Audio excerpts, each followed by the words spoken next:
Hello. First of all, I would like to say good morning, all of you. Today we are going to discuss on a new chapter, arithmetic progression, अर्थात समांतर श्रेणी। हाँ तो बच्चों, आज हम लोग समांतर श्रेणी के बारे में पढ़ेंगे और जानने की कोशिश करेंगे। तो हेडिंग डालते हैं समांतर श्रेणी। समांतर श्रेणी अरिथमेटिक प्रोग्रेशन। अरिथमेटिक प्रोग्रेशन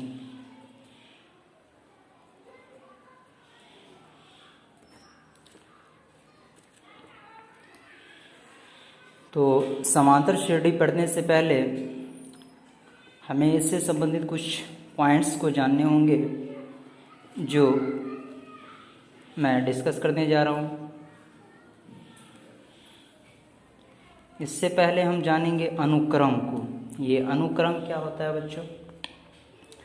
तो ये अनुक्रम जब संख्याएं एक विशेष क्रम में जब सजी होती है तो इसे हम अनुक्रम कहेंगे। इसे हम नोट डाउन कर लेते हैं। जब संख्याएं एक विशेष क्रम में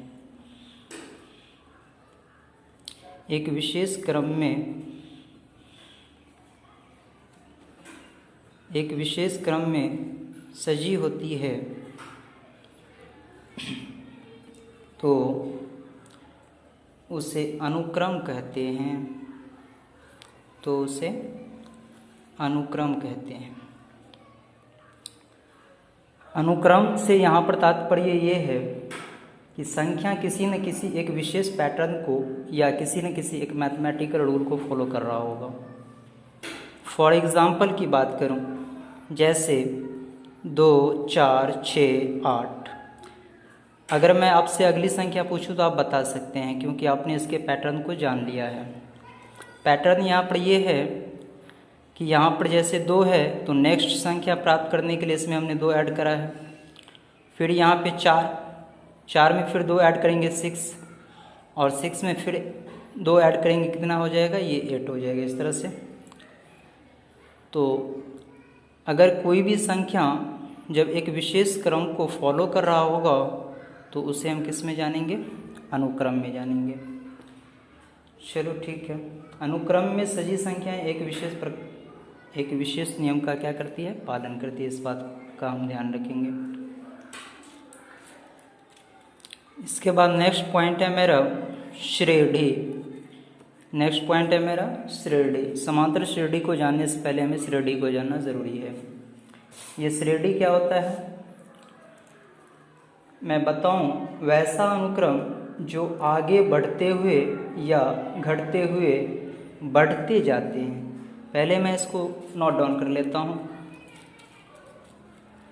वैसा अनुक्रम जो आगे बढ़ते हुए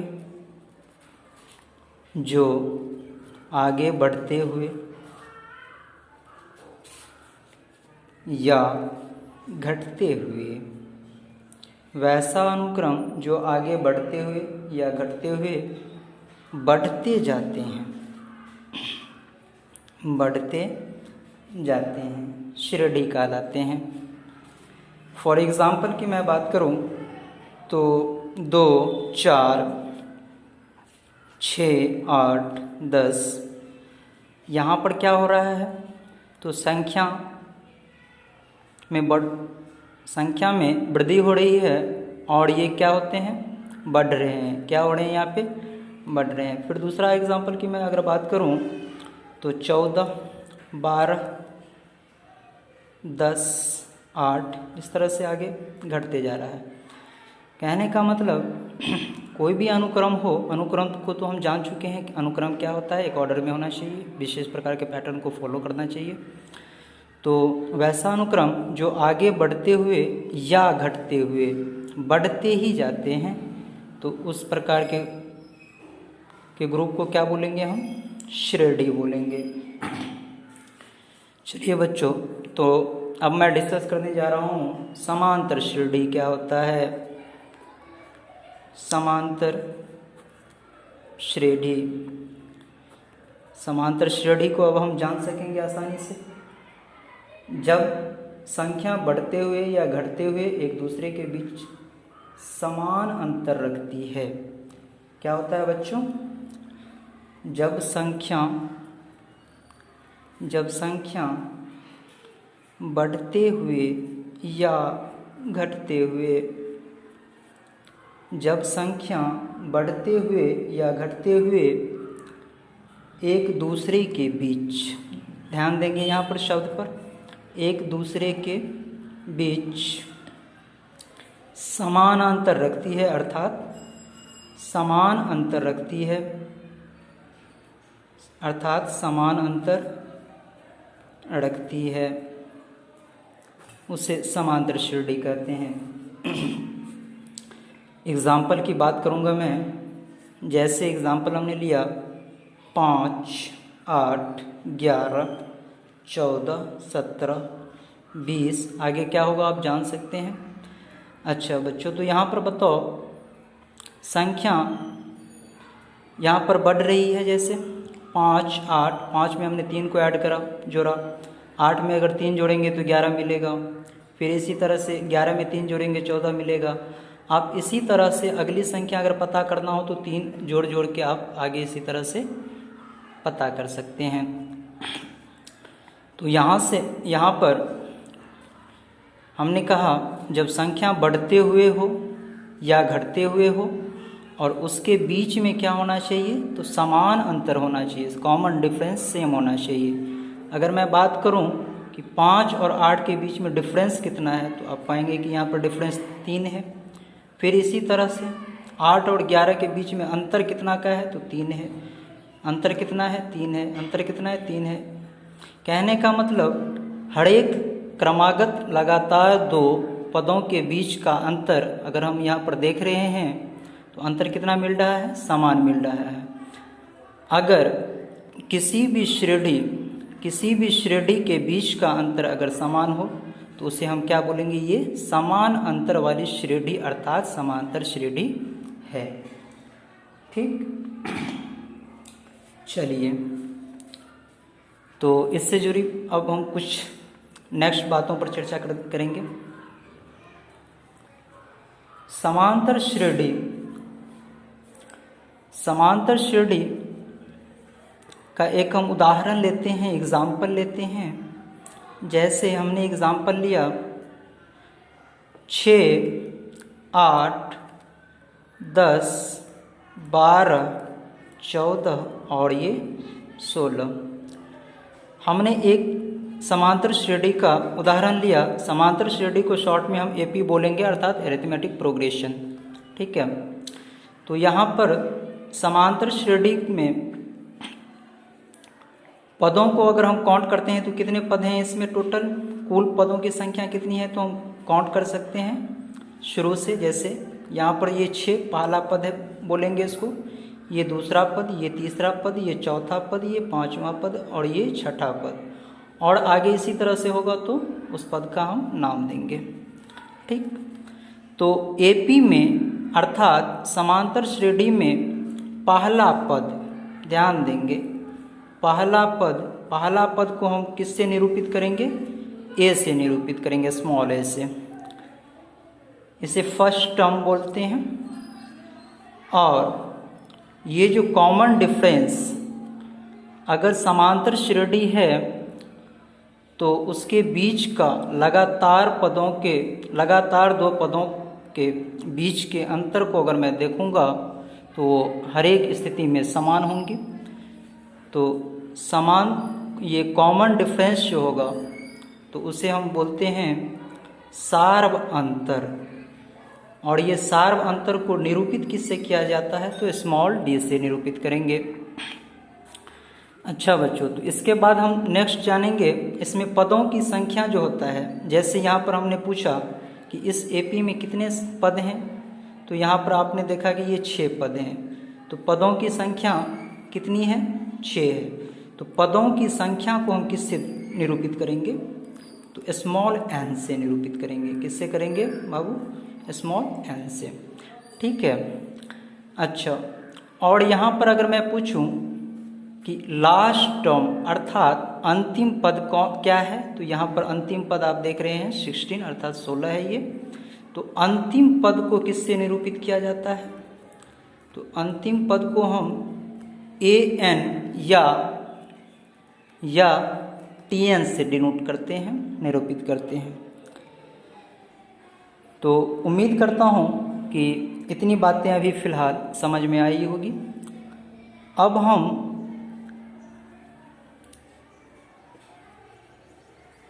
नेक्स्ट पॉइंट को जानते हैं।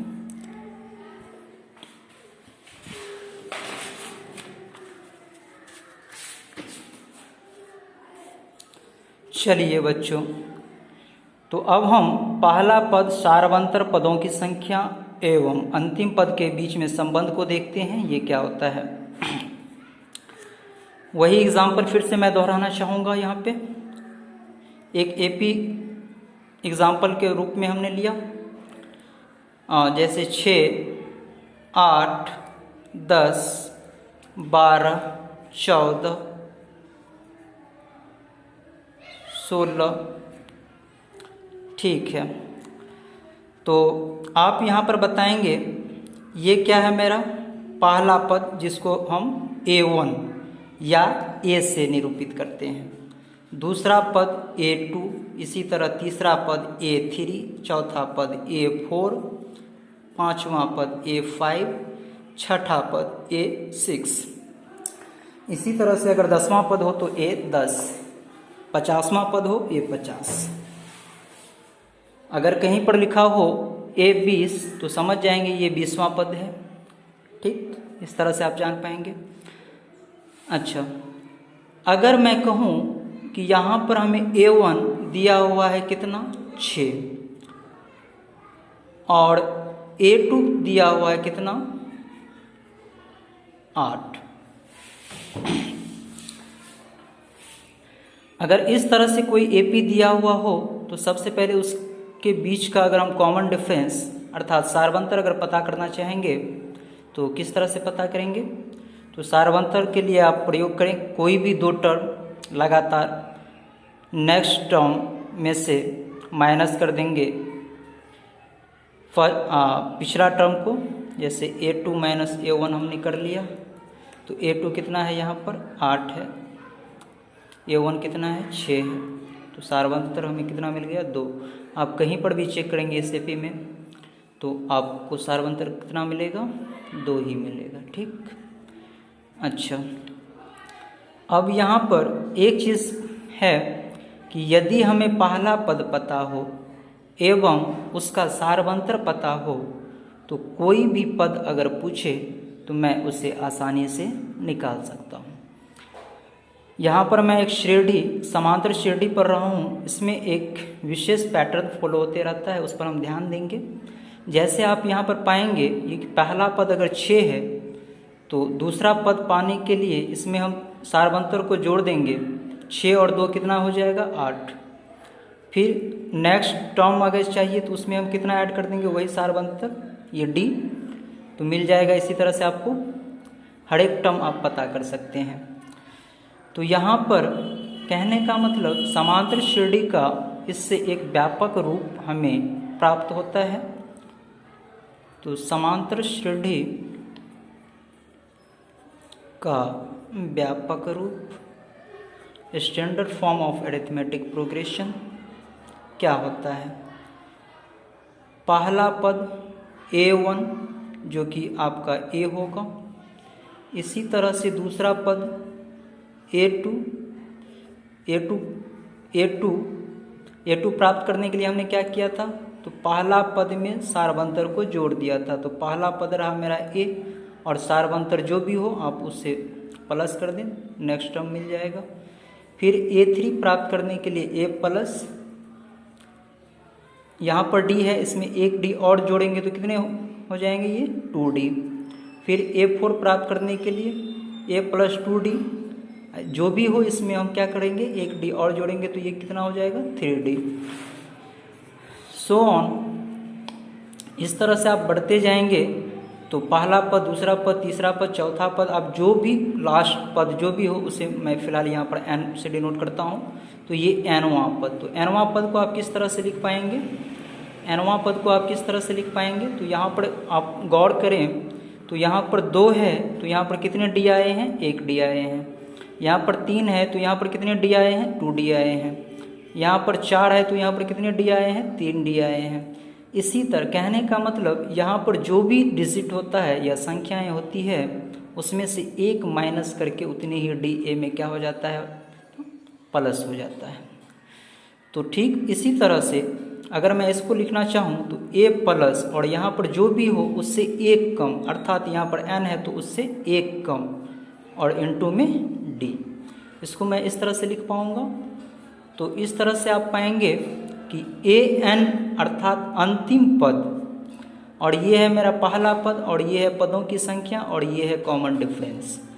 तो अंतिम पद, पहला पद, पदों की संख्या एवं सारवंतर के बीच ये संबंध को दर्शाता है, जिसे हम समांतर श्रेणी के सूत्र के नाम से भी जानते हैं। इसे आप ध्यान भी रखेंगे। अब इस फॉर्मूले की मदद से हम कुछ क्वेश्चन बनाने की कोशिश करते हैं। फॉर्मूला ध्यान रखेंगे, ए एन बराबर A plus N minus 1 into में डी। अब इसका हम प्रयोग किस तरह से करते हैं। फॉर एग्जांपल अगर मैं यही ऊपर वाला एग्जांपल लूँ, ए पी है मेरा 6, 8, 10, 12, 14, 16। तो यहाँ पर हमने आपको दे दिया पहला पद कितना है, यहाँ पे 6 है और सारवंतर कितना है, a2 माइनस a1, 8 माइनस 6 कितना हो गया, 2। और यहाँ पर हमने आपको दे दी पदों की संख्या n हमने ले लिया यहाँ पर जैसे 4 का मतलब क्या, ये n किसको दर्शाता है, पदों की संख्या को दर्शाता है। तो पदों की संख्या यहाँ पर 4 है, अर्थात पद को काउंट करता हूँ मैं, पहला पद, दूसरा पद, तीसरा पद और ये चौथा पद। तो चौथा पद ये पदों की संख्या है, ये कितना 4। तो ये कौन सा पद हो गया, यहाँ तक का चौथा पद। तो चौथा पद है कितना, 12 है। अगर मैं बात करूँ ये चौथा पद, अगर मैं पूछूंगा कि यदि किसी एपी का पहला पद 6 और उसका सारवंतर 2, तो बताएं कि उस एपी का चौथा पद कितना होगा। तो चौथा पद किस तरह से निकालेंगे, अभी हमने फॉर्मूला ड्राइव किया है, ए एन बराबर A plus N minus 1 into D. A N का मतलब एनवां पद, एन यहाँ पर अगर आप 4 रखेंगे तो 4वां पद, एन के जगह पर अगर 5 रखेंगे तो 5वां पद। ठीक, समझ रहे होंगे आप।